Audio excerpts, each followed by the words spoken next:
Hello नमस्कार दोस्तों। आज सभी को पता है कि सीटेट का एग्ज़ाम था। तो सीटेट के एग्ज़ाम में जो भी क्वेश्चन आए हैं वो सारे क्वेश्चन को हम आपको पीवाईक्यू के रूप में करा देंगे। ठीक है, सबसे पहले बात हम आज शुरुआत करने वाले हैं कि सीटेट का प्लान। ठीक है, क्योंकि सीटेट में हमें दो प्रकार की स्ट्रेटजी देखने को मिलती है। एक तो वो बच्चे जो एग्ज़ाम दे रहे हैं, कुछ बच्चे ऐसे होंगे जो पास हो जाएंगे, कुछ बच्चे ऐसे होंगे जो नहीं भी पास हो सकते हैं। तो उनके लिए क्या स्ट्रेटेजी होनी चाहिए, क्या प्लान होना चाहिए। ऐसा तो हो नहीं सकता कि नहीं पास होंगे तो उनको तैयारी छोड़ देना है, ऐसा तो नियम कोई सही नहीं है। लेकिन हमको क्या करना है, अपने तरीके में बदलाव करना पड़ेगा। तो तरीके के बदलाव के लिए ये जो क्लास है वो बहुत इंपॉर्टेंट होने वाली है। ठीक है, कि हमें कैसे सीटेट की तैयारी शुरुआत करनी चाहिए और किस प्रकार हमें पढ़ना चाहिए। इससे जुड़े आपको एक और बात बता दें, जो भी एग्ज़ाम हो रहा है उससे जुड़े पीवाईक्यू मैं आपको करा दूंगी। ठीक है, आज का जो भी एग्ज़ाम है उससे जुड़े मैं पीवाईक्यू आपको करा दूंगी। उसका आप बिल्कुल लोड मत लीजिए, टेंशन मत लीजिए। और जो कि आज की क्लास किस लिए इम्पोर्टेंट है वो क्लास को आप ध्यान दीजिएगा। ठीक है, क्योंकि आज कुछ बच्चे एग्ज़ाम दे के आएंगे, उनको उसी समय पता चल जाएगा कि उनका एग्ज़ाम में क्या स्कोर रहने वाला है, क्या नहीं रहने वाला है। तो जो भी चीज़ें हैं, अच्छी हो बुरी हो चाहे जो भी हो, हमें बस ये याद रखना है कि हमें अपने जीवन को कैसे सफल बनाना है, उसको सफल बनाने के लिए क्या रणनीति होनी चाहिए, क्या स्ट्रेटेजी होनी चाहिए, उसको अपनाना है। बस दैट्स ऑल।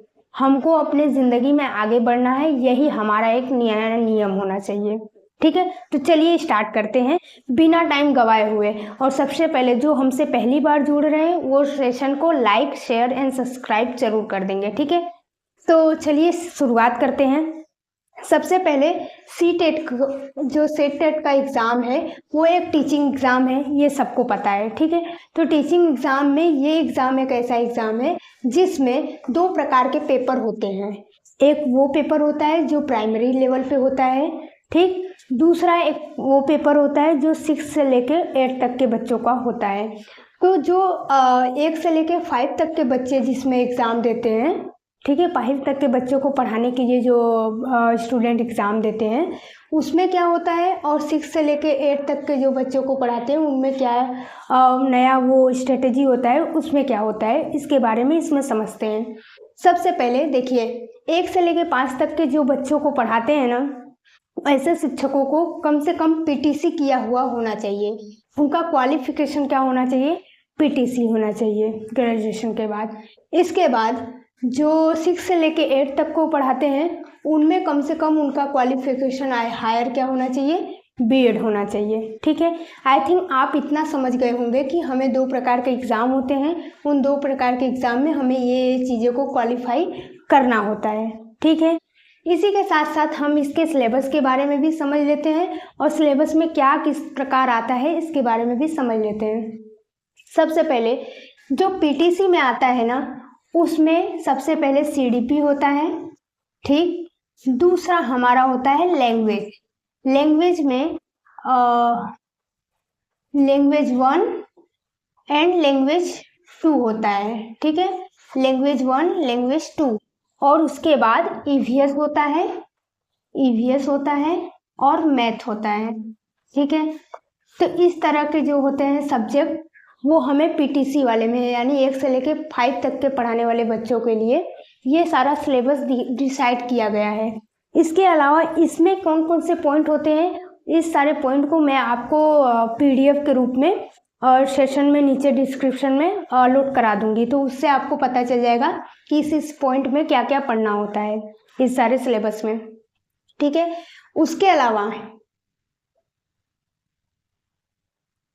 अलावा बीएड वाले में क्या होता है, जो 6 से लेके 8 तक के स्टूडेंट होते हैं उनको पढ़ाने के लिए जो टीचर तैयारी करता है, उसमें क्या होता है, उसमें भी सेम सब्जेक्ट होते हैं, लेकिन ईवीएस और मैथ की जगह इसमें आपको कुछ अलग सब्जेक्ट देखने को मिलते हैं। जैसे सबसे पहले इसमें सीडीपी देखने को मिलता है, दूसरे नंबर पे इस पे लैंग्वेज 1 और लैंग्वेज 2 देखने को मिलता है।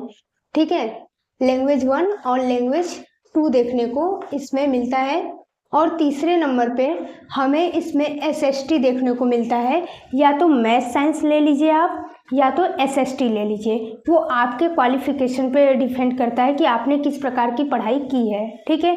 अगर आप साइंस साइड से है तो मैथ साइंस लेना पड़ता है, और अगर आप बीए बीकॉम ऐसे जैसे सब्जेक्टों को आपने किया है तो आपको एसएसटी लेना पड़ता है, ठीक है। तो वो आपके ग्रेजुएशन के हिसाब से आप डिसाइड कर लोगे, ठीक है, या बीएड की डिग्री के हिसाब से डिसाइड कर लोगे, वो आपका अपना मैटर पर्सनल होगा। इसके बाद देखिए पढ़ने का क्या नियम रहेगा। पढ़ने में रहेगा कि सीडीपी, ठीक है, सीडीपी चाइल्ड डेवलपमेंट पेडागोजी। इसमें दो तरह के क्वेश्चन आते हैं। एक होता है क्वेश्चन जो हमारा कॉन्सेप्ट बेस होता है, दूसरा जो क्वेश्चन होता है वो पेडागोजी बेस होता है, ठीक है। तो कॉन्सेप्ट 15 मार्क्स के होते हैं और 15 मार्क्स के पेडागोजी होते हैं। तो टोटल कितने मार्क्स के ये सब्जेक्ट होते हैं, ये 30 मार्क्स के होते हैं। सीडीपी कितने मार्क्स का होता है, 30 मार्क्स का। इसके बाद लैंग्वेज आता है लैंग्वेज 1 में, जो कि हम लोग इंडिया से रिलेट करते हैं, ठीक है, इंडिया में रहते हैं। तो ज़्यादातर लोग, हमारे पूरे संविधान में 22 भाषाओं का जिक्र किया गया है, ठीक है। 22 भाषाओं में से हम कोई भी भाषा ले सकते हैं। ऐसा ज़रूरी नहीं है कि हम कोई अपने मतलब अलग लें, ऐसा नहीं ले, ऐसा कुछ नहीं है। आप 22 भाषाओं में से कोई ले सकते हो। ज़्यादातर स्टूडेंट क्या लेते हैं, मैं उन पे बात करूँगी, ठीक है। तो ज़्यादातर स्टूडेंट क्या लेते हैं, लैंग्वेज 1 में हिंदी ले लेते हैं, ठीक है। और दूसरे नंबर पे जो आता है बात लैंग्वेज का, तो कोई लोग इंग्लिश लेते हैं, कोई अपने स्टेट के हिसाब से ले लेते हैं। जैसे कोई गुजरात में रहता है तो गुजराती ले लेता है, महाराष्ट्र में रहता है मराठी ले लेता है, या अपने कल्चर के हिसाब से अपने सब्जेक्ट को डिसाइड कर लेता है दूसरे वाले को, ठीक है। ज़्यादातर इसमें भी क्या लेते हैं, इंग्लिश लेते हैं, ठीक। पहला सब्जेक्ट हिंदी और दूसरा सब्जेक्ट इंग्लिश। इसमें भी दो तरह के क्वेश्चन आते हैं। इसमें भी 30 मार्क्स का रहता है, दोनों 30 मार्क्स का होता है। तो लैंग्वेज 1 में इसमें भी कॉन्सेप्ट होता है और दूसरे नंबर पे आता है पेडागोजी। तो कॉन्सेप्ट बेस्ड पेडागोजी होता है, ठीक है। दोनों अलग अलग आपको पढ़ना होता है, समझना होता है, लेकिन आपको एग्ज़ाम में ये बात हमेशा याद रखना पड़ेगा कि जो सिलेबस में कॉन्सेप्ट दिया है, जितने भी टॉपिक दिए हैं, उन सभी टॉपिक में से क्वेश्चन आता ही आता है, ठीक। कोई ये नहीं सोचे कि क्वेश्चन इसमें से नहीं आता होगा या कभी आया नहीं है, ऐसा नहीं है। ऐसा कोई भी टॉपिक आपको सीटीपी में नहीं मिलेगा या कोई भी टॉपिक लैंग्वेज में नहीं मिलेगा जो आपके एग्ज़ाम में आया ना हो सीटेट में, ठीक है। तो सीटेट ही एक ऐसा एग्ज़ाम है जिसमें जितने भी सिलेबस दिए हैं सब इम्पोर्टेंट है, ठीक है। तो आई थिंक आपने लैंग्वेज 1 और लैंग्वेज 2 के भी बारे में समझ लिया है। सबसे ज़्यादा इम्पोर्टेंट आता है हमारा एसएसटी ले लो या मैथ साइंस ले लो, आप अपने सिलेबस के हिसाब से ले लो। तो उसमें क्या होता है, उसमें 60 मार्क्स के क्वेश्चन होते हैं और हर एक क्वेश्चन 1-1 मार्क्स के होते हैं, ठीक है। इसमें जितने भी सब्जेक्ट बताए जा रहे हैं उन सारे सब्जेक्ट में 1-1 मार्क्स के क्वेश्चन होते हैं, और इन क्वेश्चनों में 1-1 मार्क्स के क्वेश्चन होते हैं और 1-1 मार्क्स के सब नंबर भी इस प्रकार के होते हैं, ठीक है। और इसमें इम्पोर्टेंट क्या है, इम्पोर्टेंट यह है कि जो भी एग्ज़ाम में क्वेश्चन आते हैं उसमें कोई भी नेगेटिव मार्किंग नहीं होता है। सबसे इम्पोर्टेंट और भारी बात तो यही है, ठीक है। सिलेबस में सबसे इम्पोर्टेंट बात तो यही है कि कोई भी नेगेटिव मार्किंग नहीं होता है, ठीक है। अगर नेगेटिव मार्किंग नहीं होता है तो हमको ये ध्यान देना है कि इसमें ज़्यादातर क्वेश्चन को अटेम्प्ट करने जैसी सिचुएशन होती है, ठीक है। तो वो आगे के चैप्टर में या आगे के क्लास में हम समझेंगे कि क्वेश्चन को किस प्रकार अटेम्प्ट करना है और किस प्रकार नहीं। अभी तो हमें शुरुआत करने की बात चल रही है, ठीक है। तो हम किस प्रकार से शुरुआत करेंगे ये बात इम्पोर्टेंट है। तो सीडीपी को पढ़ना है, लैंग्वेज में 2 प्रकार के लैंग्वेज को पढ़ना है और एसएसटी को पढ़ना है। एसएसटी में देखो सबसे बड़ा सिलेबस होता है, क्योंकि इसमें क्या क्या आता है, एसएसटी में क्या आता है हमारा, एसएसटी में हमारा हिस्ट्री आता है, जियोग्राफी आता है, ठीक है, जियोग्राफी यानी भूगोल, और पॉलिटी आता है। कुछ हद तक हमारा इकोनॉमी आता है, लेकिन वो भी 9th-10th में जो भी एसएस के सब्जेक्ट में भी देखोगे ना, 1-2 टॉपिक ऐसा दिया रहता है जो इकोनॉमिक्स से संबंधित होता है, तो इकोनॉमी का क्वेश्चन आ सकता है। मैं ये नहीं कहती कि पूरा इकोनॉमी आएगा ही आएगा, मैं ये भी नहीं कहती कि इकोनॉमी नहीं आएगा। जो भी चैप्टर दिया हुआ है उसके अकॉर्डिंग क्वेश्चन आ सकते हैं। तो हिस्ट्री है, जियोग्राफी है, पॉलिटी है और इकोनॉमी है। 4 प्रकार के रहते हैं हमारे सिलेबस, ठीक है। तो चारों प्रकार में हमें क्या पढ़ना पड़ता है, हमें 6 से लेके 8 तक की एनसीईआरटी को पढ़ना पड़ता है। अगर हम 6 से लेके 8 तक की एनसीईआरटी में जितने भी टॉपिक हैं, ठीक है, अगर हम देखते हैं तो वो सारे टॉपिक अपने आप में एक इम्पोर्टेंट पार्ट रोल अदा करते हैं सीटेट के एग्ज़ाम में। तो हमें एसएसटी में ये सारे सब्जेक्ट को पूरा करना पड़ेगा, ठीक है।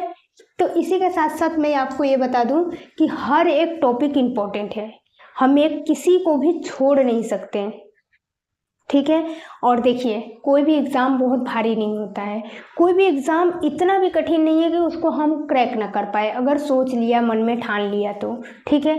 बस रणनीति की ज़रूरत होती है, हमें एक ऐसी रणनीति चाहिए जिससे एग्ज़ाम क्रैक हो जाए, ऐसा, ठीक। देखिए, कोई भी एग्ज़ाम को क्रैक करने का 2 ही नियम है।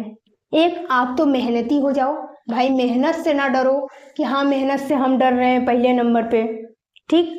दूसरे नंबर पे इम्पोर्टेंट है कि हमें ईमानदार होना पड़ेगा, ठीक है। जैसे मान लीजिए हमने कोई चीज़ नहीं पढ़ा है तो हमें पढ़ना है, इसके प्रति ईमानदार रहना है कि हाँ भाई पढ़ना है, ऐसा नहीं कि नहीं पढ़ा तो नहीं पढ़ना है अब छोड़ दो, नहीं। अब यहाँ से हमारे पास टोटल 6 महीने का टाइम लगभग रहता है, क्योंकि ये एग्ज़ाम 2 बार आता है साल में, ठीक है। कई बार ऐसा भी हुआ है कि 1 भी बार आया है, लेकिन हमें ये कंसीडर मान के चलना है कि 2 बार एग्ज़ाम आते हैं, तो 2 बार के हिसाब से 6-6 महीने का गैप होता है, ठीक है। तो हमें 6 महीना लगातार किस प्रकार से पढ़ाई करना है, तो सबसे पहले हमें सिलेबस को देखना है, जो कि मैं आपको डिस्क्रिप्शन में अवेलेबल करा ही दूंगी, ठीक है। आप उसको डाउनलोड कर लीजिएगा और उसके हिसाब से आप रणनीति बना लीजिएगा। रह गई बात सिलेबस का किस हिसाब से आता है टॉपिक, वो भी मैंने आपको बता दिया है। इससे अलावा आपको कोई भी प्रॉब्लम हो तो आप मुझे कमेंट कर सकते हैं, ठीक है। इसी के हिसाब से आप मुझे ये भी बता दीजिए कि आपको आज का सेशन कैसा लगा, कितना हेल्पफुल लगा, आप कितना सीख पाए, कि सिलेबस को किस तरह पढ़ना है, ये सारी चीज़ें मुझे आप कमेंट करके बताइएगा। चलिए आज के सेशन को इतना ही करते हैं एंड, ठीक है। आगे की क्लास को बढ़ने के लिए सबसे पहले मैं आपको ये भी बता दूं कि सबसे पहले हम शुरू करेंगे हिंदी, ठीक है। हिंदी में जो कि ग्रामर भी आता है हमारा, ठीक है। तो ग्रामर को सबसे पहले स्टार्ट करेंगे, क्योंकि मेरा मानना है कि जब लंबे टाइम तक एग्ज़ाम का डेट रहे, तो दूर तक एग्ज़ाम रहे, तो हमें क्या करना चाहिए, हमें सबसे पहले भारी भारी सब्जेक्ट को उठाना चाहिए और कंप्लीट करना चाहिए जो बहुत लेंथी हो। इसके बाद शॉर्ट सब्जेक्ट को पढ़ के फिनिश करना चाहिए, ठीक है। तो चलिए इसी के हिसाब से हमें स्टार्ट करना है। अगली क्लास आपको हिंदी पेडागोजी से, हिंदी से संबंधित जुड़े मिलेगा, तो आप इससे संबंधित नोट बनाइएगा, ठीक है। चलिए इसी के साथ साथ थैंक यू सो मच।